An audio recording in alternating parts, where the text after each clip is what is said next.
Sean Strickland's coach Eric Nixick just opened up on the potential fight with Khamzat Chimaev, starting by addressing old sparring stories from when they trained together. He made it clear those details need to stay behind the scenes and not get pulled into public trash talk. Nixick then pushed back against the common narrative that champions must defend their belt a certain number of times before moving up a division. He believes it's perfectly right for fighters to seek the hardest challenges, even if that means jumping weight classes, especially in today's UFC, where legacy fights and big paydays often drive decisions. He pointed to how the sport has evolved, with guys like Islam Makhachev and others prioritizing the toughest matchups over long reigns. That being said, Coach sounded genuinely excited about the possibility of Strickland fighting Chimaev. He said the fighters know each other well from those past sessions, and he feels Sean's relentless cardio, heavy pressure, and high-volume style could be exactly the kind of challenge that proves too much for Khamzat. The team sees it as a winnable, high-stakes war that plays to Strickland's strengths. Let's hear Nixick break down the potential matchup. I think the prize of being a champion at the time was making that pay-per-view money. Now with the new landscape of Paramount, I don't know how all that stuff works, but at the end of the day, these guys are competitors and they want to fight against the best, no matter the weight class. So I applaud Khamzat in wanting to challenge himself and in moving up, and same with Islam and Ilya and all these guys. It's just whoever the best matchup they can make the most money on, I think, is now more over the concept rather than, winning the belt. Khamzat, the things that he does so well is the space between the notes. He's showing level change. He feints very well. If we do get that fight, how can we shore those things up is being defensively sound and not biting on a lot of the level changes, but you also have to make sure that you are applying midline defense, anti-wrestling strikes, things of that sort, frames, not allowing Khamzat to get chest to chest. There's a lot of things I think we have to do.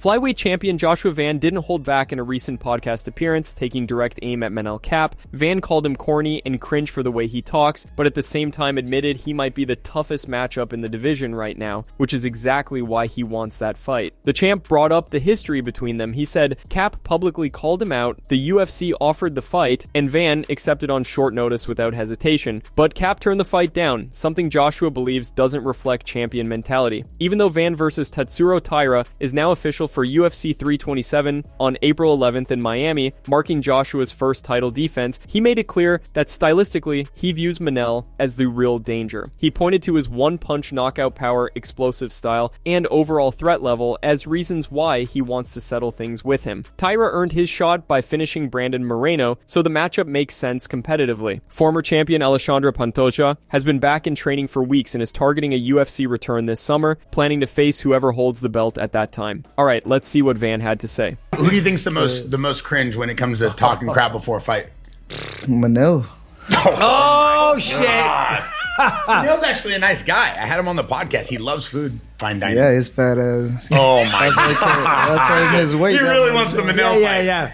Outside of Pantoja, you think Manel is the biggest challenge for you? For sure, man. All joke aside, like, he is, I think, one of the toughest in our division as of right now. So that's the reason why I want to fight him next. You know what I mean? And the thing is, he been talking too much shit. Yep. What's he say about you? I don't, like, he called me out, but then they offered him a fight, and then he said no. And then he called you out, then he said no. Yeah. And I wasn't even training. They called me. I was like, hey, you want to fight? I was like, do I want to fight? Yes, of course, I want to fight, right? So you and Manel were supposed to happen at UFC 324. Yes, so I was at the airport in Cali, trying to go back to Houston, and I said yes.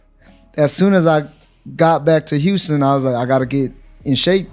In a recent YouTube video, Georgian MMA personality Vako Gvinjalia sat down with former bantamweight champ Merab Dvalishvili and brought up a curious moment involving Khamzat Chimaev and fellow Georgian Roman Dolidze. Vako explained that Guram Kutateladze had once shared an interesting story with him, but had refused to make it public. However, Guram apparently passed the story along to Merab instead. Intrigued, Vako pressed Dvalishvili for more details during their conversation, eager to uncover what exactly went down between Chimaev and Dolidze. I've got to ask you this, Merab. Guram said that he told you the story of Khamzat and Roman sparring each other. Can you tell us how it went? The fans are really curious.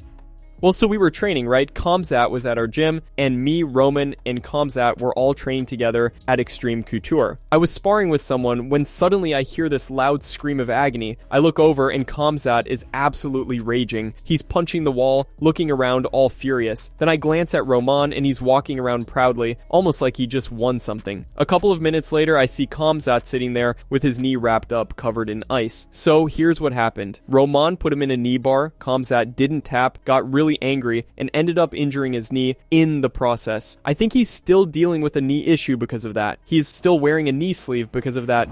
Dricus Du Plessis vows to be a different beast in a rematch with Khamzat Chimaev whenever he gets it. The former middleweight champ opened up in a recent interview about his title loss, where Chimaev smothered him with a relentless wrestling to claim the belt. DDP is up front. He says the fight was boring as hell. Even he got bored while it was happening inside the octagon. But Dricus isn't making excuses or dwelling, saying it pinpointed exactly what he needs to fix: his anti-wrestling defense and ability to stay on the feet or scramble back up when the pressure comes. He promises that if the rematch happens, you'll see a transformed version of himself, more prepared, more dangerous, and ready to counter everything Boers throws. Right now, though, the division has moved forward. Chimaev's camp has made it clear: one more successful defense at 185 before they push for the light heavyweight jump. Until then, that leaves DDP in line for a big, meaningful clash against Brendan Allen. Let's hear DDP break down the frustrating loss, the key improvements he's targeting, and why the rematch will look completely different. Roll the clip. Like I said on the night,